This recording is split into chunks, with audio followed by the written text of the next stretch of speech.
Bienvenue sur Kaleidoscope Pro de Wildlife Acoustics. Cette vidéo explore les fonctionnalités de clustering de Kaleidoscope Pro utilisées pour la détection de chauves-souris. Kaleidoscope Pro possède une fonction d'identification automatique des chauves-souris, mais il peut arriver que l'on ne veuille pas s'en remettre à l'identification automatique. Il se peut que je veuille examiner les enregistrements de chauves-souris dans le but de regrouper différentes espèces pour une analyse plus approfondie. Dans ce cas, Kaleidoscope Pro peut effectuer un traitement par lot d'analyse de cluster.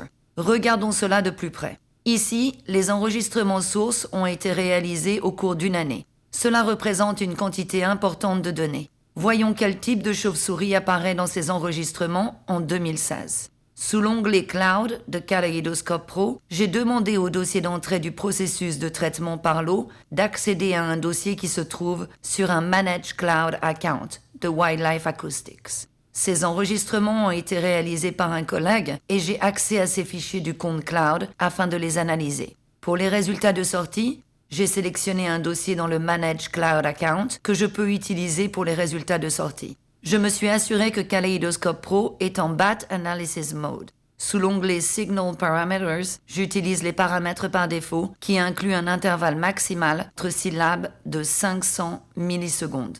Ceci définit l'intervalle maximal entre les signaux détectés avant qu'un signal détecté soit considéré comme complet. Si je réduis ce paramètre, je peux isoler des appels individuels de chauves-souris. Un plus grand intervalle entre syllabes signifie que Kaleidoscope Pro examinera des séquences d'appels. Pour cette analyse, je souhaite que Kaleidoscope Pro analyse des séquences d'appels comportant au moins 2 impulsions distantes de moins de 500 millisecondes. Je vais donc utiliser par défaut l'intervalle plus large entre syllabes. La première étape consiste à effectuer une analyse de base des données brutes. Sous l'onglet Cluster Analysis, j'ai sélectionné l'option Scan and Cluster Recordings afin de créer les fichiers cluster.kcs, cluster.csv. J'utilise également les paramètres par défaut sous cet onglet. Je continue en cliquant sur Process Files. Étant donné que les dossiers d'entrée et de sortie sont tous les deux dans le cloud, je peux procéder au traitement par lot d'analyse de cluster, soit sur le cloud, soit sur mon ordinateur local. Pour cet exemple, je vais opter pour le cloud. J'ai entré mon adresse email pour recevoir les notifications. Je vais recevoir une notification automatique lors du démarrage du processus de traitement par lot et une deuxième notification une fois le traitement est terminé. Kaleidoscope Pro télécharge les paramètres d'analyse de cluster dans le Manage Cloud Account. Une version de Kaleidoscope Pro est intégrée au Manage Cloud Account de Wildlife Acoustics et va procéder au traitement par lot en ligne.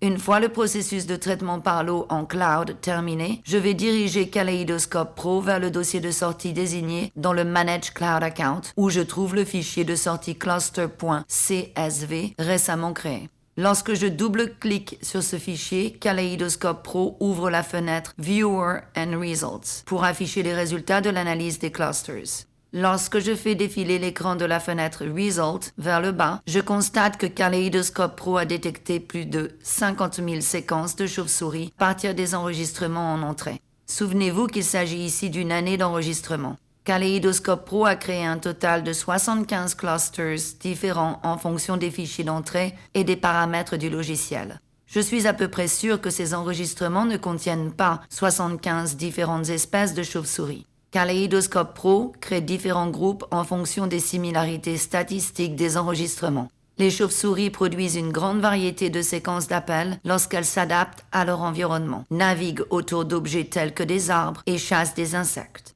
Pourrait y avoir des combinaisons de plusieurs chauves-souris ou d'espèces différentes volant au même moment. Il se peut donc que ces différents clusters représentent en fin de compte la même espèce de chauve-souris ayant des activités très différentes dans chaque enregistrement. Je suis sûr de trouver des clusters représentant des exemples précis d'espèces individuelles. J'ai examiné les différents clusters et j'ai constaté que le cluster numéro 0, qui représente le cluster ayant le plus grand nombre de détections similaires, représente très probablement les grandes chauves-souris brunes. Je peux étiqueter en masse un cluster à l'aide d'une identification manuelle afin que toutes les vocalisations de ce cluster soient identifiées manuellement. C'est ce que je vais faire ici. Les clusters 60 et 61 semblent être des chauves-souris cendrées. Je vais donc les étiqueter en conséquence. Les chauves-souris cendrées sont migratrices. Je souhaite donc obtenir plus d'informations relatives au moment où elles ont été enregistrées. Les clusters 73 et 74 semblent être de très bonnes représentations de chauves-souris rousses. Je vais donc les étiqueter.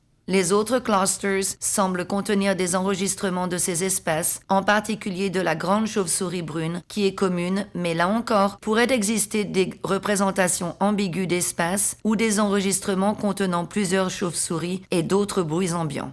En étiquetant ces clusters, nous les utilisons comme variables indicatives de l'activité des chauves-souris d'une espèce particulière. Pour ce qui est des grandes chauves-souris brunes, bien qu'il existe de nombreux clusters contenant des exemples de cette espèce faisant différentes choses, nous allons simplement étiqueter le cluster 0 comme cluster représentatif. Si je m'intéresse au niveau d'activité relative aux appels, je peux également passer en revue et étiqueter d'autres clusters en tant que grandes chauves-souris brunes afin d'inclure ces résultats dans mon analyse. Mais ici, nous allons simplement étiqueter le plus grand cluster. Je vais enregistrer la fenêtre Results qui met à jour le fichier cluster.csv sous-jacent avec mes étiquettes d'espèces entrées manuellement. Il est également possible d'utiliser la technologie de mise en cluster pour créer un classificateur simple ou un classificateur avancé permettant de détecter des modèles similaires aux modèles découverts dans l'ensemble de données. Les fonctions du classificateur simple ou du classificateur avancé peuvent s'avérer plus utiles pour l'analyse d'oiseaux et d'autres animaux terrestres. Si vous désirez en savoir plus sur les classificateurs simples ou les classificateurs avancés, nous vous invitons à visionner les tutoriels vidéo sur le Cluster Analysis disponibles sur le site internet de Wildlife Acoustics.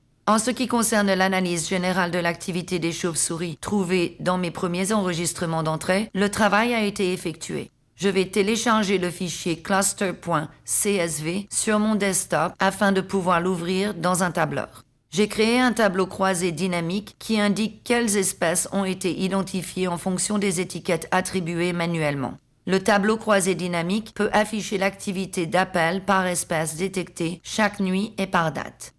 Je vois beaucoup de grandes chauves-souris brunes, ce qui n'est pas étonnant. Je vois un nombre moins important de chauves-souris rousses, ce qui, là encore, est tout à fait normal. J'ai réduit la page des dates au mois de juillet et j'aperçois que le 29 juillet, il y a un pic de chauves-souris cendrées. Le 29 juillet correspond probablement à la nuit où ces chauves-souris ont migré à travers la zone d'enregistrement.